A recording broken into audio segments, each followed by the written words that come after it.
Good morning. Let our hearing come to order. Welcome to the Budget Subcommittee on Health and Human Services. We want to welcome you, welcome my colleague, Mr. Harper, who's joined us. We're honored to have him on our subcommittee. We'll be joined by other members throughout the day. There are a number of events and meetings that are also taking place. I just want to start by saying, as we talk today about issues related to our community of folks served with developmental disabilities, that it's been a historic year already. We want to thank the advocates and families and individuals served for their patience and perseverance in their struggle. This is an important system to the state of California, and I'm honored that our legislature and our governor have been able to support so many who depend on us, and that we can do our part with $300 million to support individuals so they can have a great quality of life. And so let us take that as an opportunity to continue doing the work that we can for the people served from our great system. We've got a great agenda for you today to discuss a number of issues, and we look forward to the conversation and we look forward to the work. With that said, Mr. Harper, is there anything that you'd like to have, any opening remarks? Pleasure to join the committee. It is our honor to have you here, sir. Thank you.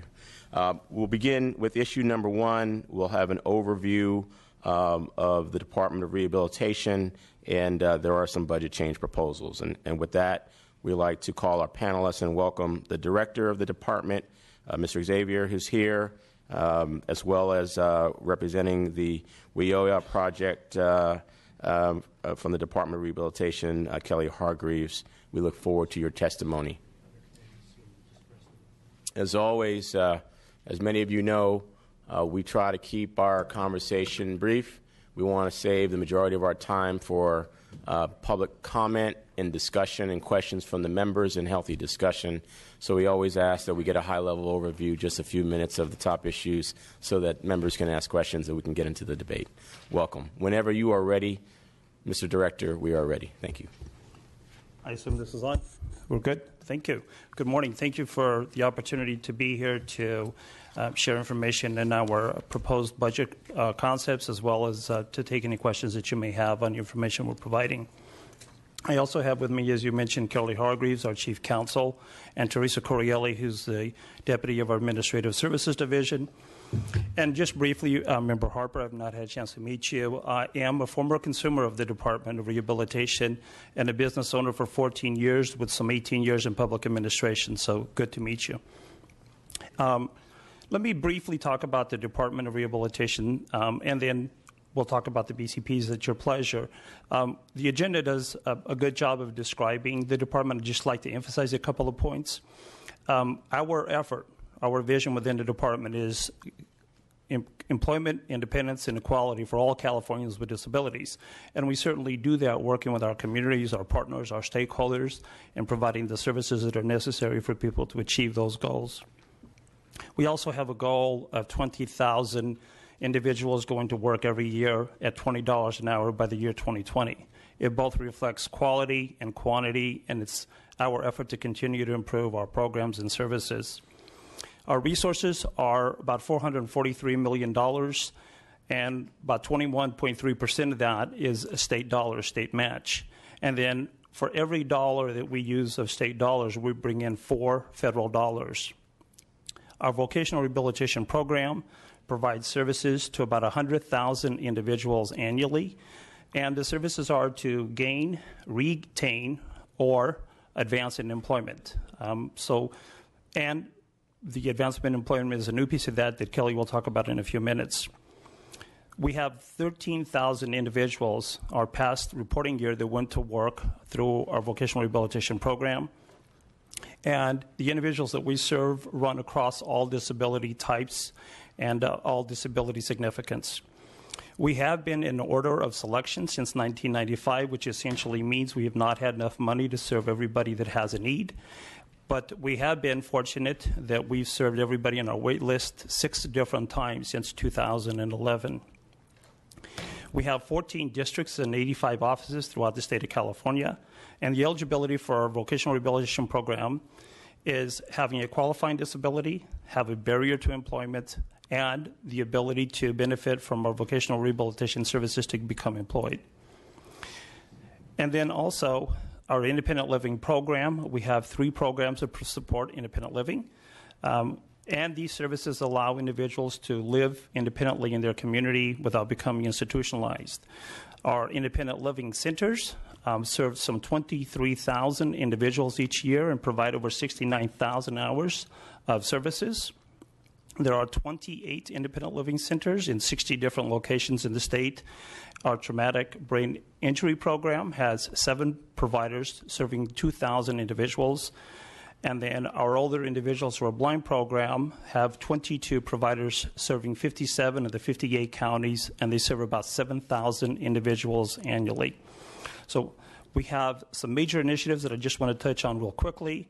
Our Promise project, which is a study that brought $55 million to California to study interventions on individuals who are on SSI between the ages of 14 and 16, so that they and their families can get the services necessary to transfer from reliance on public assistance to becoming gainfully employed.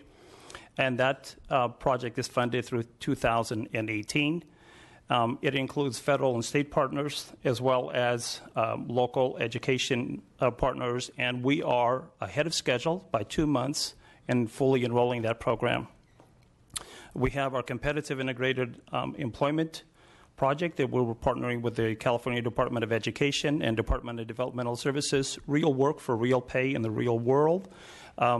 It's really about improving the collaboration between the 3 departments to align the systems so the individuals can gain competitive integrated employment, to build the system capacity to secure competitive integrated employment, and then increase the ability of the individuals to prepare and enjoy the competitive integrated employment.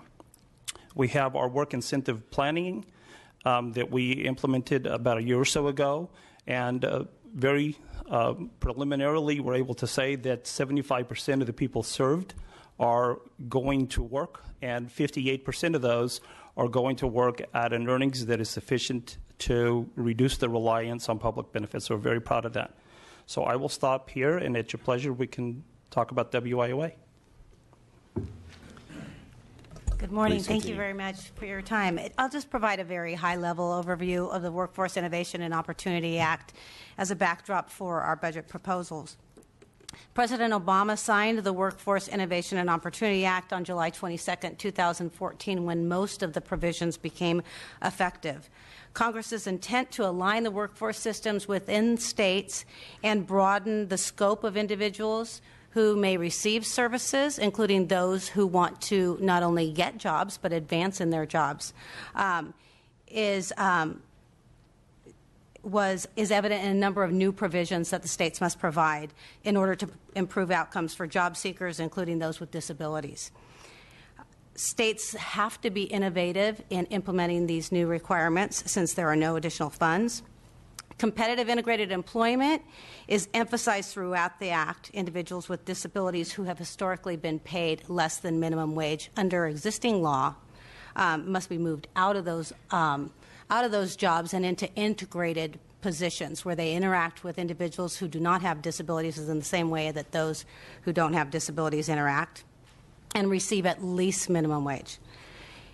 In July of this year, one of the few provisions that wasn't effective upon signing becomes effective, and that is a section that pertains to individuals who are currently working in sub-minimum wage and in non-integrated settings. Our department, the Department of Rehabilitation, must provide vocational rehabilitation counseling, information, and referral for those individuals in order to encourage them to move to competitive integrated employment.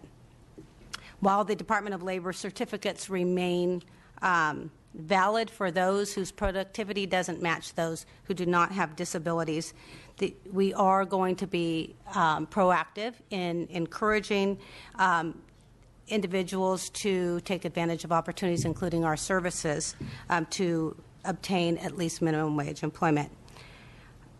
Californians who are employed and not in competitive integrated employment must receive our services twice a year if they're within their first year of employment in subminimum wage, and once a year indefinitely throughout their employment. DOR must also work with businesses so that those individuals who choose to remain in the subminimum wage job clearly were given the information and resources and referral that we're required to give them, and that the employers maintain the records to demonstrate that as a condition of their 14C certificate. Other new requirements arising from the Workforce Innovation and Opportunity Act include collecting and reporting new data in accordance with new performance measures that take effect also in July. The department must report on the data. There is a lot of new information that we've not been required to report on before, but that has been common performance measures for other parts of the workforce system. And the last item that I'd mention is that the Workforce Innovation and Opportunity Act not only affects directly the vocational rehabilitation services, but also the independent living services, broadening the types of services that they must provide as well. Thank you. Thank you. Is there anything else from the department? Anything from finance? Anything from the AO's office? Thank you, Mr. Chair. Ginny Bella with the Analyst's Office. We have reviewed this proposal and agree that the workload is justified, and we have no issues to raise at this time. Thank you. There are other items, so we're happy to have the department continue with those other items, please. Okay, so is this still on? No. Sorry. There we go. We're back. So that was the competitive integrated employment. What we're asking for is on the traumatic brain injury program, we are asking for $360,000 from the driver penalty assessment fund. And the purpose of this is to stabilize the term of the existing grants for the next 3 years. And these grants, although partway through, end in 17-18. And this will ensure that the traumatic brain injury survivors will continue to receive the needed services, and they have the opportunity to continue to live in their community of choice. So absent these services, individuals can become at risk of incarceration, institutionalization, or hospitalization. So our funding for this, in addition to the funding that we're asking for, we continue to explore other opportunities for funding and to engage the community on strategies to expand traumatic brain injury services to the survivors. Would you like to continue to the other proposals? I'm going to turn this over to our admin deputy to cover a resources proposal. Good morning, Teresa Coriali. The third proposal is the department is requesting 5 full-time permanent positions funded through the redirection of existing federal dollars, and this is to address the increased mandated workload that's created not only from the WIOA, but from some federal change in reporting requirements. And then also will address those performance measures that we will now be required to report quarterly rather than annually, and that have increased with an additional 89 new fields of data that must be collected and reported on. So we're asking for 5 resources to address all these new workload issues. Thank you. The committee is holding these items open today. We're not taking any action, but we do appreciate hearing the proposal. Is there anything from finance on any of these proposals? Anything from the LEO's office? Thank you, Mr. Chair. We've reviewed both of these budget change proposals, and we have no issues to raise and would be comfortable with their approval at this time. The one thing we would note, and is noted in your agenda, is related to the Traumatic Brain Injury Fund proposal. We really see this as a short-term solution to this issue with the criminal fines and fees and their declining revenue. And if it's adopted without sort of an accompanying long-term plan here, we'll be sort of continuously faced with this issue in front of the budget year after year. So our office does make some recommendations related to a longer-term solution here, most notably depositing the revenue from the criminal fines and fees in the general fund and allowing for legislative prioritization and appropriation. From there, that probably, as your agenda notes, is more appropriately considered and discussed in Assembly Budget Subcommittee number 5. Thank you. Any committee questions? Seeing none, I would like to go back to the agenda and the part of the agenda where we talked about the independent living centers. I want to invite Assemblymember Salas to come up. You may all stay at that table, but I do want to ask if you make a space for Assemblymember Salas who will come forward. Assemblymember Salas has, we're honored to have him here today, has some interest in the subject of independent living centers. And, the committee is granting him a few moments to express what the level of need is in his community. While we won't be pursuing or taking any action, budget or bill or otherwise, we do appreciate when members of this House have an interest in a subject that impacts constituents in their area and they wish to add emphasis on what those issues are. Welcome, Assemblymember Salas. Thank you, Mr. Chairman, Mr. Vice Chair, members of the committee, panelists. Thank you for the opportunity to speak this morning. I just wanted to touch upon the item of the independent living centers, as we know and we heard earlier, play a vital role in serving approximately 100,000 Californians with physical, sensory, cognitive, and mental health disabilities each year. These 28 centers help promote the independence and social and economic achievement of all individuals with disabilities. Independent living centers also provide employment, housing, technology, and advocacy services. These services benefit both the individual and families. Independent living centers are essential for empowering individuals with disabilities, and we must ensure that we have the resources needed so they can serve their communities. Specifically to the item before you today, by no fault of their own, 3 centers have been excluded from state funding. These 3 centers are the Independent Living Center of Kern County, the Disability Resource Agency for Independent Living, Placer Independent Living Resources, and each of these 3 centers serve 10 counties. So 10 counties out of the entire state are serviced by these centers. I guess just to sum it up, this is a program that helps save money for the state when you look at the costs. These independent living centers provide people with disabilities to actively participate in their communities and to live self-determined lives. This is a program that helps individuals, it helps our community, it makes the state stronger and helps us save money in the long run. And with that, I appreciate your consideration in allowing me to speak this morning as well, Mr. Chairman and Vice Chair. Thank you, Mr. Salas. We appreciate your concern and advocacy for the constituents in your district. I would just ask one question to the department. If there is I understand that there is a budget request for these centers, and is there a historical difference between these centers and other centers in terms of why they don't receive funding? Are they different from other centers, or if there's any historical context that you can share, the committee would appreciate it. Thank you. What I would share with the committee, the centers established in California evolved over time, and these last 3 centers were established using federal 7C dollars as a base for their establishment. These 3 centers do receive certainly significantly larger 7C funds than most of the other centers as a result of that. And the funding for these centers is both considered what we call 7C, which is federal dollars that go directly to the centers, as well as what we refer to as our AB 204, and what Member Salas spoke of in terms of the base. It's the equivalent of the state dollars that are provided to the centers. Correct. So if I could just add upon that, so out of all the independent living centers, these are the 3 that only receive federal and no state funding.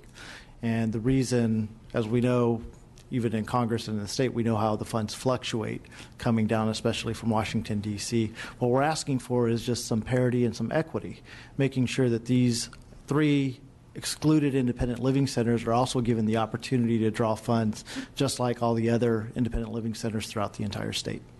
Thank you. Again, we were not taking any action on this proposal. We appreciate you adding emphasis on this issue that impacts your constituents. Mm-hmm. The committee does receive many requests and then considers all of them throughout the course of the year. So while we won't take any action today, we do appreciate your concern, Assemblymember Salas. Thank you so much.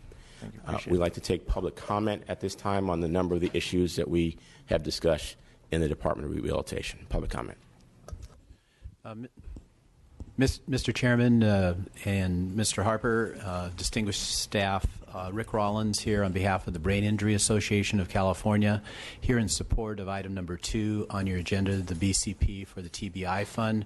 We appreciate the Governor's movement in this direction for that additional funding, but we also agree with the legislative analysts that there needs to be a long-term fix of this issue. This fund is critical for folks who've suffered brain injuries here in California and the providers that provide services to them, and would hope that there will be a long-term, much more sustainable solution to the TBI fund moving forward. Thank you. Thank you.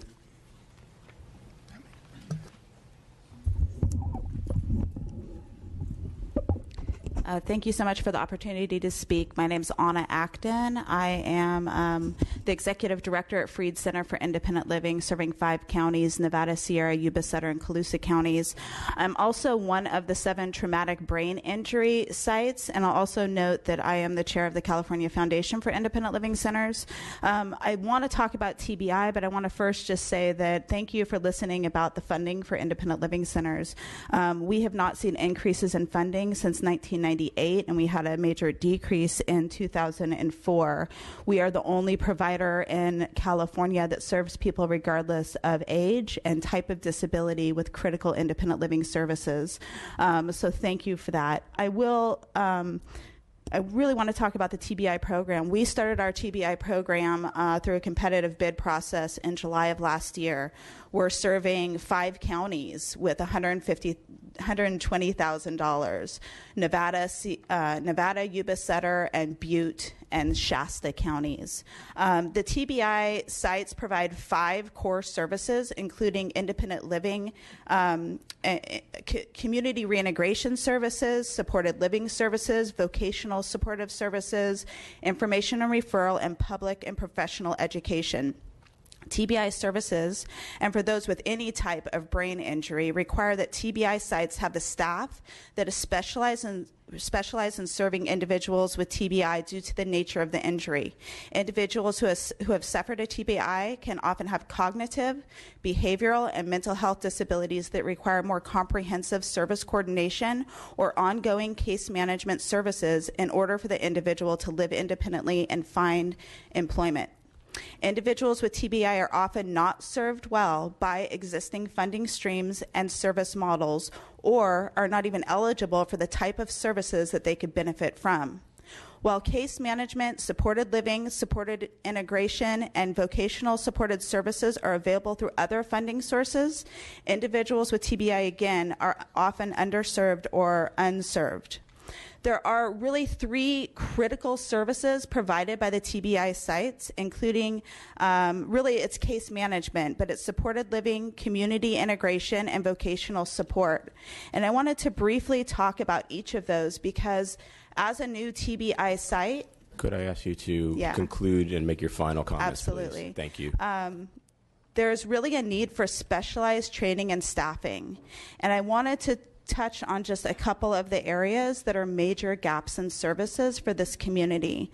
We have other services like the developmental disability waiver that you guys are very familiar with, but many individuals with TBI acquire their traumatic brain injury after the age of 18 and are not eligible for those comprehensive services. And that goes down the list for all major services and funding streams. There's huge gaps in services, and these are the only 7 sites that are actually providing comprehensive services to this population. So I would like to request that you support the budget change proposal in front of you, but I also would like to request that you look at the BCP's alternative number 2 that allocates a minimum of $2 million. We have not seen an increase in funding since 1988, so we'd appreciate you looking to really fund these sites so we can actually make an impact. Thank you. Thank you. Continue with public comment. I would just ask the speakers if about a minute to be brief, and we appreciate hearing from everyone who is here today. Thank you. Good morning. Thank you for giving us the opportunity to speak. My name is Michelle Cowan. I'm also at Freed Center for Independent Living. I am the disability community advocate there. I was asked by one of our consumers who uses TBI program services at our agency to come and speak to you because he personally, because of his traumatic brain injuries, have not been able to travel and come and speak himself. So I'm just passing on some information that he's asked for us to share with you.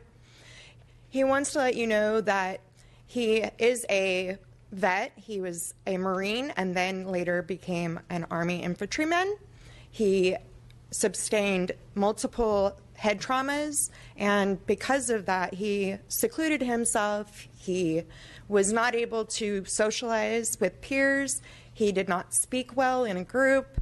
He has started coming to our group now that meets every week. He has started to socialize. He is coming out of his shell, and we're starting to see some real changes in his life.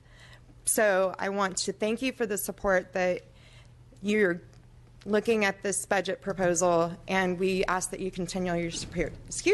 Continue your support. Thank you. Thanks for your testimony. Forward.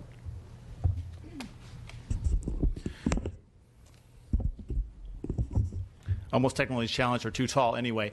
Will Standard Futures Explored. I want to thank the Assembly member for his leadership on ABX 21, which was included a big piece in competitive integrated employment. And to also acknowledge the fact that there's an impact with the rate increase on the Department of Rehab and actually fund that. I think it's a huge step. And encourage the Department of Developmental Services to really jump on the opportunities provided by the legislature to rapidly start to invest in the internship and other things so people can move to competitive and integrated employment quickly. We don't have to wait for a long process. Thank you. Good morning. My name is Katie Shinoda. I work with traumatic brain injury survivors through the Mercy Outpatient Rehabilitation Center here in Sacramento. We are one of the 7 TBI sites in California. We serve the counties of Sacramento, Placer, El Dorado, and Yolo. We have been a TBI site since 1991. Our site has received $150,000 since that time. It has never been increased. Due to cost of living and inflation and those kinds of things, our services have gradually declined over those years. And in the current budget year, we've even received a further decrease in funding from $150,000 to $120,000. We've seen a significant decline in the number of clients we've been able to serve, as well as the breadth of our services, most specifically the vocational services that we've been able to provide, which are so unique and valuable to this population for their success and return to productive lives. I want to recognize the Department of Rehabilitation, and we appreciate your support for the TBI programs. I want to encourage your support of the budget change proposal, specifically alternative number 2, which requests an increase in funding for the TBI sites, which is extremely needed. And I also encourage you to look into long-term solutions to our funding problem. Thank you. Thank you.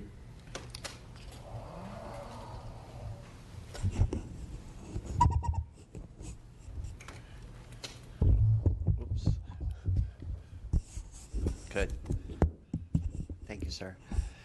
I'm one of the centers that does not receive the baseline funding that Mr. Salas is proposing. I'm from the Disability Resource Agency for Independent Living, and we're one of the 3 centers that did receive the federal funding in the beginning. So we were, the centers that started up early. But the way, as time goes on, I was looking at who receives baseline funding and who does not, and who receives more and who receives less. And Drail has a population of 1,357,000. And is one of the centers that does not receive the $235,000 baseline funding. Drail receives $516,000 from the Department of Health and Human Services, 0 baseline funding, and we have $70,000 assistive technology funds, $22,000 Seymour match funds, and we have a population of 3.6 plus the population allocation, so we have a total of $734,000. So compared to Berkeley, they have a population of 532,000 and receive 235 baseline. funding of 526 from the Department of Health and Human Services. They received the 235,000 baseline. So we have a larger population and serve more people with disabilities. So that makes it kind of the formula is sort of unfair for all independent livings across the board. So those of us who are serving a larger population are not receiving the baseline funding. So because of the overwhelming needs for services and other programs get set aside instead of empowering people with disabilities and training and other services, this could place people in nursing homes costing the state of California a lot of money, like $20,000, over $20,000 a year, compared to what they can stay in their home for $6,000 a year. So I just would like you to support the consideration of Rudy Salas's bill, AB 2565, and the $705,000 for the Thank you. 3 resource centers. Thank you.